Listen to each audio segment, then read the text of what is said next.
Hey guys, Scott Patton here. I'm still down here in Clewiston, Florida, guiding on Okeechobee, but I want to give you my top picks for March fishing, my top pick lures for March fishing on, say, Tennessee River areas, whether it's Chickamauga, Kentucky Lake, Pickwick, or anywhere more north of Florida. These baits will work out really good for you.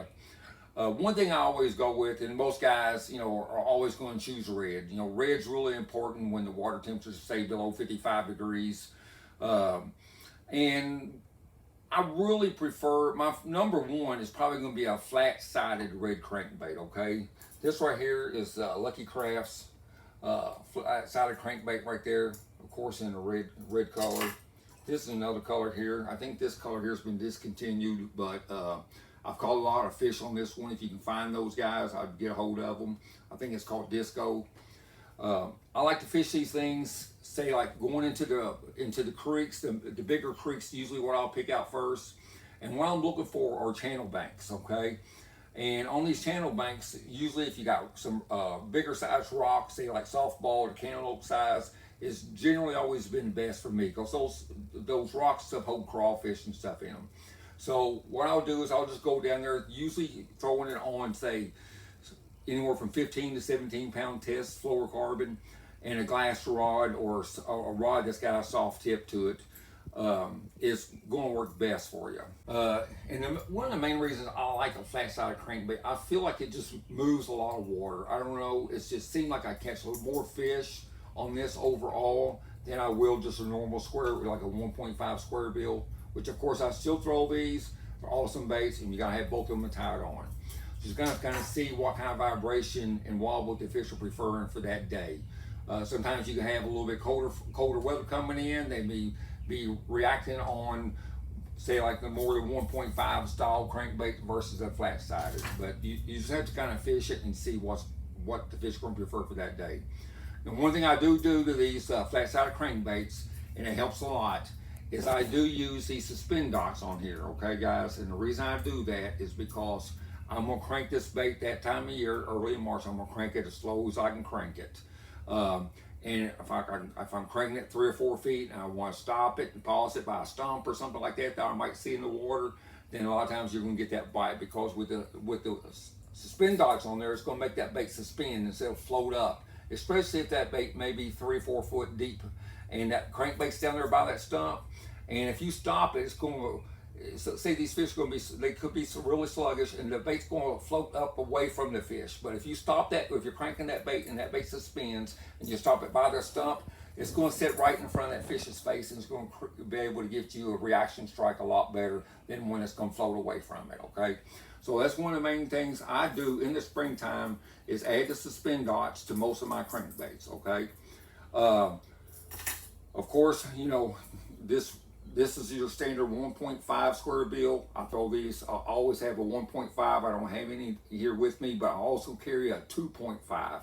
You may be on a lake that has really quality fish on it, and that's where that 2.5 will come in versus the 1.5. So if you're fishing a lake that has a lot of big fish in it, and it's warm, and if it's a warming trend, make sure you fish that 2.5 as much as you do the 1.5, because a lot of times you might get a bigger bite. I'm talking about 7-8 pound fish.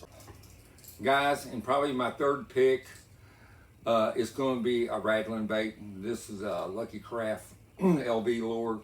I love these things. These baits usually run a little heavier than most rattling, vibrating baits, and that way I can keep it down a little bit deeper water, and I can get this thing to bounce off rocks and stuff and stumps and stuff that really good.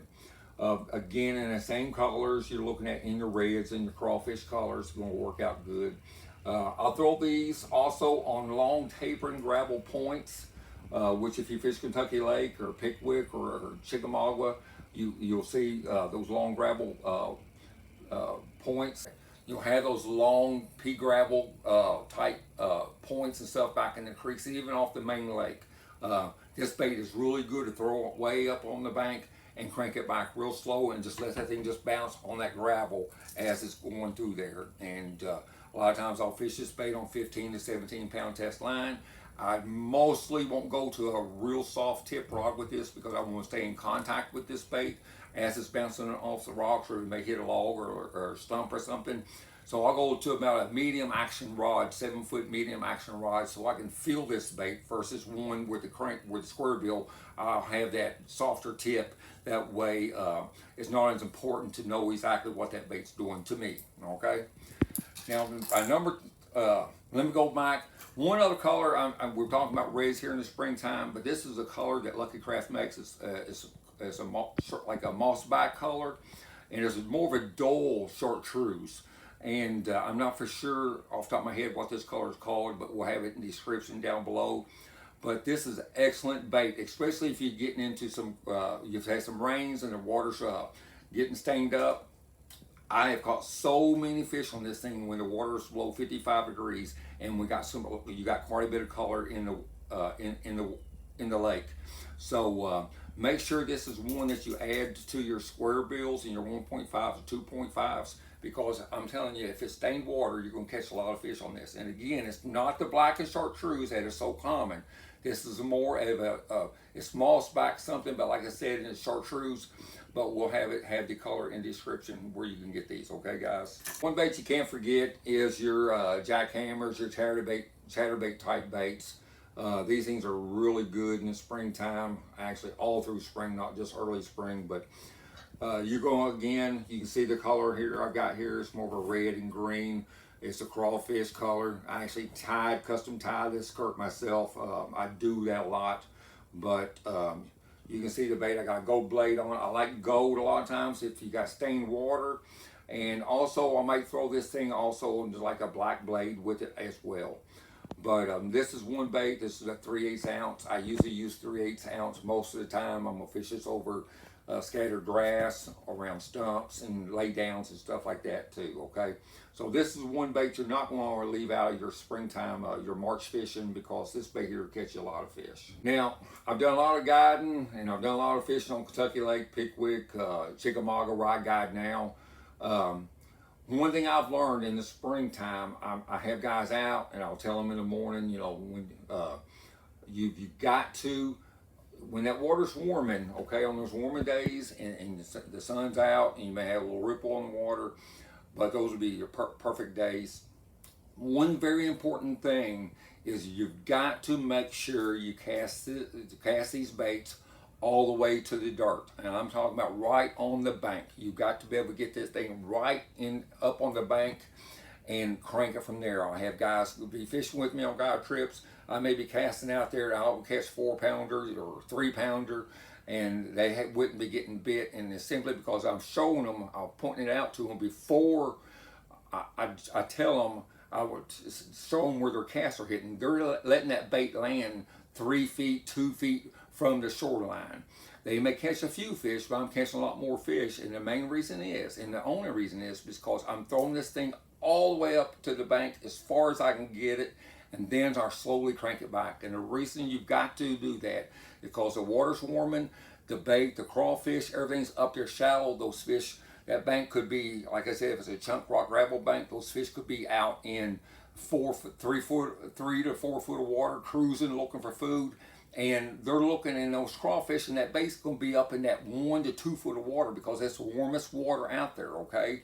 So if your fish are swimming out here and you're casting on top of their head and crank that bait past them, you're not going to get the bites. But if you're throwing it all the way to the bank, where they're looking towards the bank, because they're looking at shallow water, because that's where the warmest water for your food source to be at, then you're cranking it back, and then your bait's going to intercept the fish, and you're going to catch a whole lot more fish that way, guys. All right, so that's one of the biggest tips I can give you as far as springtime fishing in March. It's very critical to do that. And also, fish this thing super slow, as slow as you can crank it. Most of the time, it's not going to be a bait you're going to fish fast. None of these, you're going to be fishing them fast. It's going to be more of a slow cranking deal. You know, crank it, pause it, and don't forget to get those little spin dots and put on there and make these baits suspend, guys. It's going to help you a lot too. And as far as I think of, guys, that's about all I can think of. I don't want to throw this out at you. I'll be back on Chickamauga Lake here soon in April, starting guiding. You guys check me out at scottpattonfishing.com, and please like and subscribe and share this video. Good luck out there fishing, guys.